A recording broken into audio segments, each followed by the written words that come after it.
আখেরি মোনাজাতের মধ্য দিয়ে শেষ হলো বিশ্ব ইজতেমার দ্বিতীয় পর্ব। লাখো মুসল্লির এই মোনাজাতে শরীক হন কয়েক হাজার বিদেশীও। বিশ্ব শান্তি ও সমৃদ্ধি কামনা করে তারা হাত তোলেন মহান আল্লাহর দরবারে।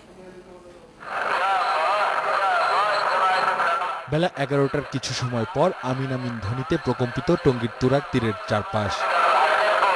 তাবলিগ জামাতের আয়োজনে 52তম ইজতেমার দ্বিতীয় পর্বের আখেরি মোনাজাতে শামিল লাখো মুসল্লি। ইজতেমা মাঠ সহ আশপাশের সড়ক জুড়ে ছিল মানুষের ঢল। আশপাশের ভবন থেকেও মোনাজাতে শরীক হন অনেকে। মোনাজাত পরিচালনা করেন তাবলিগ জামাতের আমির দিল্লির মাওলানা মোহাম্মদ সাদ। দেশ ও বিশ্বের শান্তি কামনার পাশাপাশি নিজের পাপ মোচনের জন্য দোয়া করেন মুসল্লিরা। আখির মোনাজাতে এটাই চাইলাম, নিজের ঈমান আমলকে সহি করা এবং যে হুজুর পাক সাল্লাল্লাহু আলাইহি ওয়াসাল্লাম যে মেহনতের তরিকায় সারা বিশ্বে যেন জিন্দা হয়ে যায়, এর একটা উদ্দেশ্য নিয়ে আসা আর কি। দেখতেছি যে দুনিয়ায় অন্ধকার হয়ে গেছে, আল্লাহ ছাড়া আর উপায় নাই। আল্লাহর কাছে আমরা দেশ ও দুনিয়ার সকল উম্মাহ মুসলমানের জন্য আমরা দোয়া করছি। ইজতেমার নিরাপত্তার জন্য যান চলাচল সীমিত থাকায় ভোগান্তিতে পড়েন মুসল্লিরা। সড়ক পথের মতো ভোগান্তি ছিল রেলেও।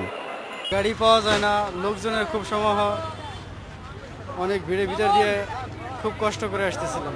যার কারণে আল্লাহর রাস্তায় আসছেন, এই কষ্টটা কোনো কষ্ট না, খুব আনন্দের সাথে।